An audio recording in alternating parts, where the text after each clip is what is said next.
आज के लेक्चर में हम वर्क एंड एनर्जी का कंसेप्चुअल क्वेश्चन नंबर 8 डिस्कस करने जा रहे हैं। कंसेप्चुअल क्वेश्चन का स्टेटमेंट है what type of energy store in the spring of watch, के घड़ी के स्प्रिंग में किस तरह की एनर्जी स्टोर होती है। तो इसका आंसर है elastic potential energy store in the spring of watch, यानी घड़ी की जो स्प्रिंग है उसमें हमारे पास इलास्टिक पोटेंशियल एनर्जी स्टोर होती है। एक्सप्लेनेशन को समझने के लिए हमने इस फिगर को थोड़ा समझना होगा। देखो, लेट सपोज ये मेरे पास मास स्प्रिंग सिस्टम है, यानी ये एक मास है। मास को हमने एक स्प्रिंग के साथ बांधा है और यहां पर हमने फिर स्प्रिंग को एक फिक्स सपोर्ट के साथ बांधा है। क्लियर? अब देखो, अगर हम इस मास को इस डायरेक्शन में कंप्रेस करते हैं, यानी इस पर इस डायरेक्शन में फोर्स एक्सर्ट करते हैं, तो इसकी वजह से ये जो स्प्रिंग है ये दब जाती है, कंप्रेस हो जाता है। इसका मतलब ये हुआ कि हम इस मास पर वर्क करते हैं अगेंस्ट द रिस्टोरिंग फोर्स।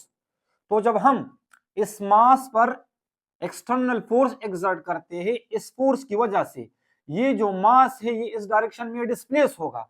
अगर इस डायरेक्शन में ये मास डिस्प्लेस हो जाए तो हमने इस पर क्या किया? वर्क किया। ये जो वर्क है इस मास स्प्रिंग सिस्टम में ये स्टोर हो जाती है इन the form of elastic potential energy. तो इसी तरह से वॉच के अंदर भी हमारे पास एक स्प्रिंग लगा हुआ होता है जिस पर हम वर्क करते हैं और वो वर्क वॉच के अंदर इन the form of elastic potential energy store हो जाती है। एक्सप्लेनेशन में यही कुछ लिखा है कि to compress the spring of watch we need to do work on it which is mathematically given by, यानी हमने स्प्रिंग को कंप्रेस करना होगा। वॉच की जो स्प्रिंग है उसको हमने कंप्रेस करना होगा, जिसके लिए हमने वर्क करना होगा और वो वर्क किसके बराबर होगा? हाफ के एक्स स्क्वायर। यानी ये जो इक्वेशन है इसको हमने इससे पहले कंसेप्चुअल क्वेश्चन नंबर 2 में प्रूव भी किया था, लेकिन यहां पर भी प्रूव करने की जरूरत नहीं है।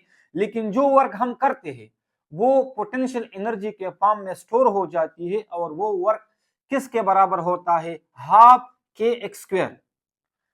वेयर के is the spring constant of the spring in watch, यानी के क्या होती है? ये वॉच की स्प्रिंग कांस्टेंट होती है और एक्स क्या होता है? एक्स जो डिस्प्लेसमेंट है, यानी जब हम इस पर फोर्स लगाते हैं तो फोर्स लगाने की वजह से हम इस मास को कितना डिस्प्लेस करते हैं, तो ये एक्स इस डिस्प्लेसमेंट को रिप्रेजेंट कर रहा है।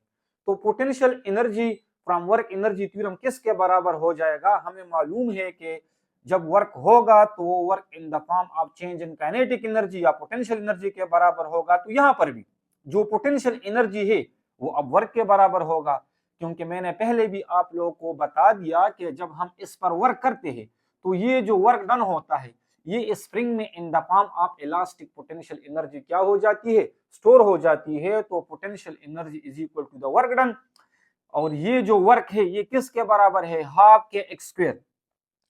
Equation 2 represents mathematical form of elastic potential energy which is stored in the spring of watch, यानी ये जो इक्वेशन नंबर 2 है ये रिप्रेजेंट करता है उसी इलास्टिक पोटेंशियल एनर्जी को जो कि वॉच के स्प्रिंग में स्टोर हो चुकी है। Due to this energy hands of a clocks are moving on a dial, तो इस एनर्जी की वजह से क्लॉक के जो हैंड्स होते हैं, इस एनर्जी की वजह से क्लॉक के जो हैंड होते हैं वो क्या करते हैं? मूव करते हैं डायल के अंदर। Because this elastic potential energy is converted into kinetic energy, जाहिर बात है जब हमने वर्क किया वो वर्क पोटेंशियल एनर्जी के फॉर्म में स्टोर हुआ, फिर ये जो पोटेंशियल एनर्जी है ये कन्वर्ट हो जाती है काइनेटिक एनर्जी में, क्योंकि वो जो डायल के अंदर जो हैंड्स होते हैं वो जब इस तरह से मूव करता है तो यही पोटेंशियल एनर्जी फिर वहां पर इन the form of kinetic energy क्या हो जाती है? कन्वर्ट हो जाती है। उम्मीद करता हूं कि आप इसको समझ चुके होंगे। आसान सा कंसेप्चुअल क्वेश्चन था।